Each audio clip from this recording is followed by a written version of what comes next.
On the way here, when I was coming through the airport, black man stopped me and he said, I guess he knew I was coming here for something like this. And he goes, well, I'm just tell you, I'm voting for Trump. Hand up if you think the economy is better under Trump. And hands up if you think the economy is better under Biden and Harris. Right. Okay, 7-1. That's pretty clear. It's the truth.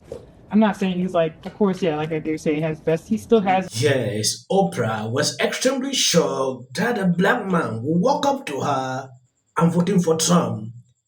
That was good.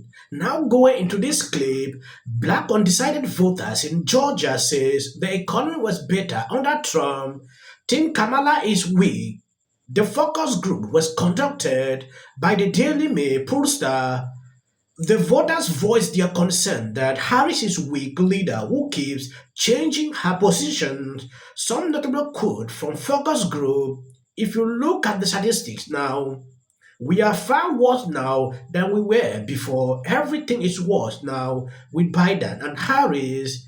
Extremely concerning. Hand up if you think the economy is better under Trump. And hands up if you think the economy is better under Biden and Harris. Right. Okay, 7-1. That's pretty clear. It's the truth.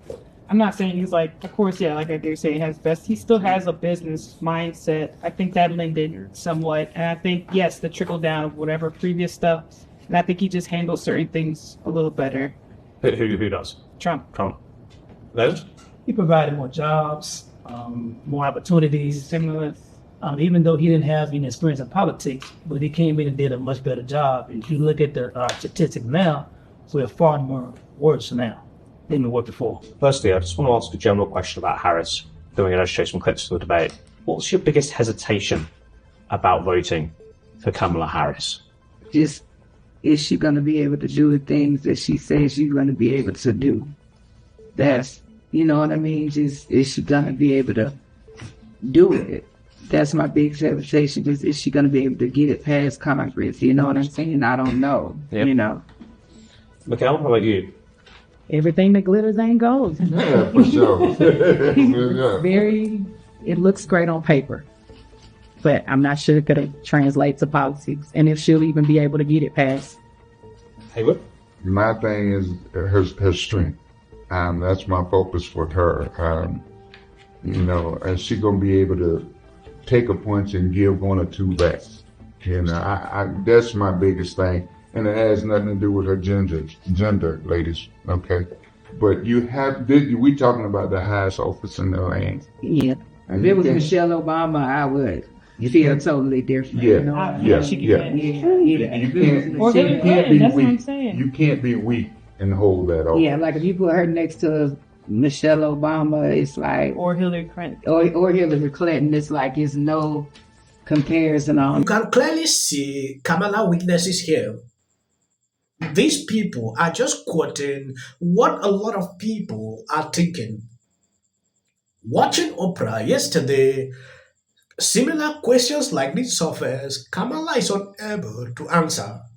She will ramble on, say a lot of things without actually even saying anything. How can you do to lower costs? She can respond. About the economy, nothing. And tell me, what will motivate people like this to change their minds? Impossible, right? After the debate, they thought things would change. Now bring it to Oprah because they realize she's losing. But we all know that Oprah for the past years is irrelevant. She's not really that popular like we used to think. Yeah, it was several times where he kept referring to her as they. Like he almost didn't even address her. Like he kept saying Biden. He didn't say her name at all. Yeah, or like that's your boss. Basically, that's your boss. Like you're just doing what Biden wants to do. Yeah, and it does make you wonder, right? Because it's kind of like he's saying stuff like y'all just ousted him, and I'm like, well, that's not what happened. But in the back of my mind, I'm like, what if that is what happened? And now she's the figurehead, So it's difficult to jump on board 100% because you do kind of like you've seen it. We've lived through now, multiple elections and we've seen how they turned out. So as a person, I do think she's a better person than he is overall character wise. And that's why more people I think are leaning towards her. I don't know if that 100% means she'll do a better job in the office. Final question on Harris in this debate then. From what you've seen so far, put your hand up if you think she's strong enough. Keep your hand down if you've got doubts whether she's strong enough. So put your hand up if you think Harris is strong enough. Yes. I think she's strong enough. Yeah, just like enough. Yeah. Yeah. just enough. Yeah. Is that strength that everybody see in the beginning, is it gonna last throughout her 4 years? Yeah, that's what I'm So, saying. she looked good against Mr. Trump. I don't know, I didn't see it. But when you had to face these other leaders from these other countries, are you gonna have what it takes to stand there and throw punches like they throw a punch? Yeah.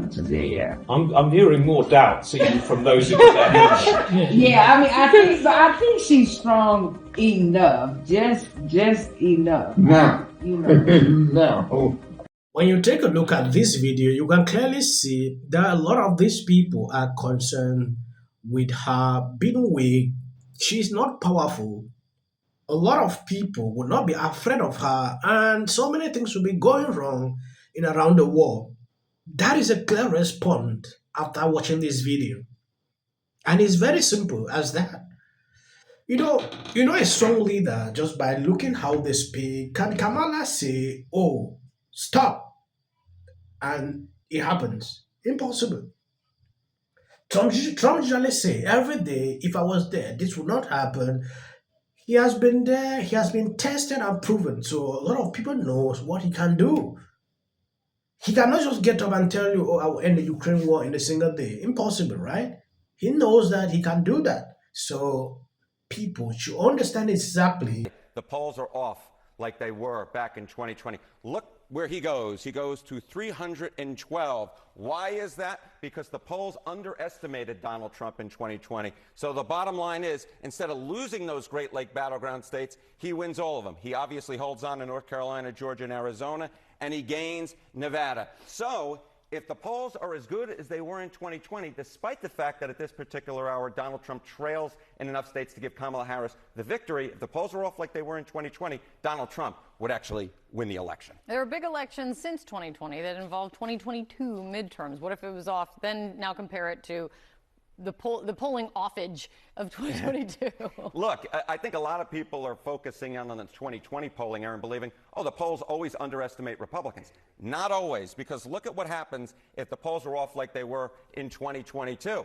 Well, Kamala Harris goes from losing that election to winning it with 319 electoral votes. Why? Because the polls underestimated Democrats in 2022. So Kamala Harris gets back all of these Great Lake battleground states, but she adds to her column North Carolina, Georgia. Yes, I'm someone that I don't usually put more attention to polls, but when you take a look at what CNN is putting out here, it should be concerning to Democrats. In 2024 to be a man comfortable in his own skin. Kamala Harris is in office right now and has not tried to do anything about the border. But when you disrespect Kamala Harris, they say the economy's great. Manipulation of the zeitgeist. Trump has come in the spin room. News. Vice President Kamala Harris has spoken recently and repeatedly with former Secretary of State Hillary Clinton. You really want Trump to lose this election, right? No, you don't. We have a controlled border, a secure border. Please register to vote. Only up by 15 points.